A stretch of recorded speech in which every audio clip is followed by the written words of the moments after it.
영분별 은사의 필요함. 어제 많이 내린 눈은 온 세계를 흰색으로 탈바꿈시켰다. 겨울 중반에 이르기까지 눈다운 눈이 내리지 않았는데 오늘 아침은 창문 밖을 바라보니 온 세상이 하얗게 탈바꿈을 했다. 참 아름다워라. 산도 나무도 흰 옷을 입고 깨끗함을 자랑하고 있다. 순결하고 청아하게 만든 눈 덕분이다. 얼마 후면 다시 본색이 드러나겠지만 지금은 깨끗하다. 흰 눈으로 덮여 있을 때는 그 안의 모습이 보이지 않는다. 지저분한 길가도, 오물이 떨어진 산등성이도, 오염된 하늘도 흰 눈으로 말미암아 전부 깨끗하게 보인다. 나는 이런 이야기를 자주 들어왔다. 목회자 부부가 열심히 뛰어 개척교회의 성도들이 제법 모였는데 교인 하나가 잘못 들어와 교회를 시험에 빠뜨리고 갈라지게 하거나 문 닫을 위기까지 놓이게 한다든가 하는, 그러면서 미리 그 교인이 양인지 염소인지 분별했더라면 좋았을 거라며 후에 섞인 한탄의 이야기를 한다. 그것은 마치 눈이 덮여 있어 다 깨끗한 줄만 알았지 그 속에 무엇이 있는지 모르는 것과 같은 이치가 아닐까. 개척교회는 특히 한 영혼이 천하보다 귀한 대접받는 곳이다. 어린이라도 많이 오면 얼마나 반가운지 그저 많이만 보내주십시오. 본교회가 멀어 다니지 못하는 다른 교회의 성도도 좋습니다. 혹은 예전에 목회자에게 상처받은 사람도 보내만 주십시오. 무조건 사랑하겠습니다. 어느 누구든지 보내만 주십시오. 그런 심정으로 영혼을 기다려서인지 몰라도 위로가 많이 필요한 영혼들이 오는 것 같다.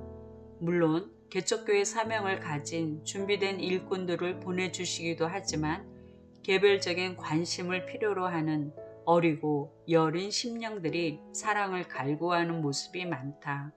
한 사람이라도 썰렁한 자리를 채워주는 것이 고마워 최대한 친절을 베풀고 될 수 있는 한 성도의 편의를 봐주고자 한다. 예를 들어 몇 안 되는 식구들이니까 사정에 따라 구역 모임을 자주 옮기거나 주일 예배 빠질 때마다 신방 가서 예배를 드린다거나, 또는 다른 교회에서 직분을 맡았던 장로라면 요청에 따라 강대상을 맡기는 시기다. 새로운 이의 영혼 분별보다는 일손이 모자라는 교회의 봉사에 더 힘쓸 수 있도록 어떻게든 일을 맡겨 교인으로 만들려고 한다. 그러다 보니 부작용도 크다. 사람을 사랑해야지 이용하지 말라는 말이 있다. 그 영혼의 필요가 뭔지 모르고 무조건 일만 시키려 들면 얼마간은 하는 것 같으나 진정한 내면의 만족이 없으면 더 큰 상처를 주고받고 떠나는 사람들이 많을 것이다. 하나님께서 새로운 사람을 붙여주시면 은사부터 보지 말고 영혼을 먼저 보았으면 좋겠다. 나도 영분별의 은사가 절실히 필요함을 느낀다. 양인지 염소인지, 어린 것인지 악한 것인지 약한 것인지, 더 다듬어야 하는지 견고한 진이 있는지 등 구별을 해야 제대로 돕고 섬길 것이 아니겠는가. 한 사람 추가요.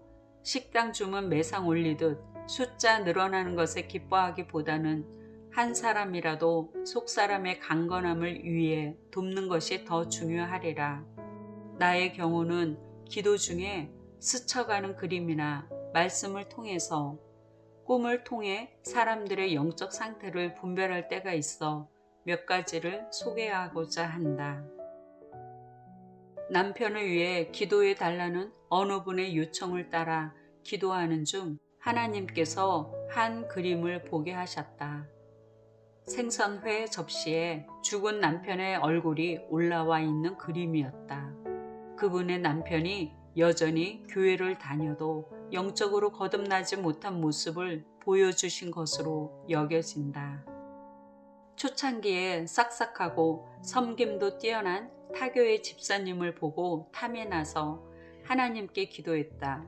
집사님을 우리 교회로 보내주시면 일꾼으로 큰 도움이 될 것 같다고 아랬다. 기도 중에 한 그림을 보여주시는데 집사님이 대나무로 만든 쟁반을 한 손으로 들고 다른 한 손으로는 그 위에다 부지런히 김밥을 말고 있었다. 자세히 보니까 김밥 속에는 밥 외에 아무것도 없었다. 다른 반찬도 없었다. 왜 그렇게 맛없는 김밥을 만드는지 당시에는 잘 몰랐다. 후일에 집사님이 본교회로 가서 돈 문제로 여러 성도에게 피해를 주었다는 말을 전해 듣고 김밥의 의미를 알았다. 곧 알맹이 없는 봉사를 열심히 한 것이 아닐까. 영혼을 위해 기도할 때 주님의 말씀을 주실 경우가 있다. 한 분에게 주시는 성경 말씀이 떠올라 펴보니 앞으로 당할 고난이 구체적으로 적혀 있었다. 왜 그런 일을 당하냐고 여쭤보니 예배를 소홀히 했기 때문이라는 느낌이 들었다. 나는 간접적인 방법으로 그분에게 깨우치고자 권하며 기도하라고 했으나 듣지 않고 기도와 예배를 소홀히 하여 결국 성경에 나온 고난의 종류대로 다 당하는 것을 봤다. 마음이 아팠다. 불신자와 교제를 나누는 자매에게 강력한 반대의 뜻을 전하지 못하고 기도하고 있는데 성령님이 예레미야 2장 17, 18절 말씀을 주셨다. 내 하나님 여호와가 너를 길로 인도할 때에 내가 나를 떠남으로 이를 자취함이 아니냐. 내가 시올의 물을 마시려고 애굽길에 있음은 어찜이며 또 그 하수를 마시려고 아수르길에 있음은 어찜이뇨. 나는 이 말씀으로 자매에게 불신자와의 결혼이 하나님을 떠나고 세상으로 가려는 것과 같다는 성령님의 뜻을 전했다. 감사하게도 자매는 불신자와의 교제를 끝내고 하나님이 원하시는 결혼을 인도받기 위해 기도를 시작했다. 자매님은 교회를 옮겼지만 몇 년 후 믿음의 배우자를 만나 결혼을 앞두고 우리 부부에게 인사하며 감사를 전했다. 꿈에서 자주 영적 상태를 보여주실 때가 많다. 한 부부가 꿈에서 방황하는 모습으로 나왔다. 남편은 술을 먹으며 비틀거리고 아내는 빵 장사를 하고 있었다. 반으로 잘라진 무를 보았는데 겉은 멀쩡한데 무 속은 섬유줄만 얼기설기 엉킨 채 비어 있었다.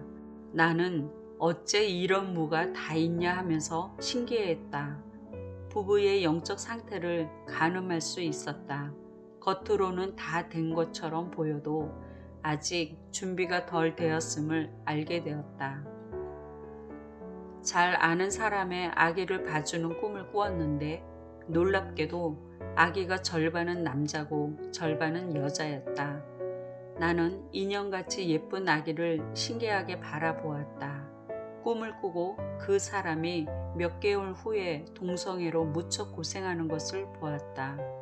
또 신앙이 견고한 것처럼 보이는 어떤 이는 꿈에 2번 나왔는데 그때마다 잠을 자고 있었다.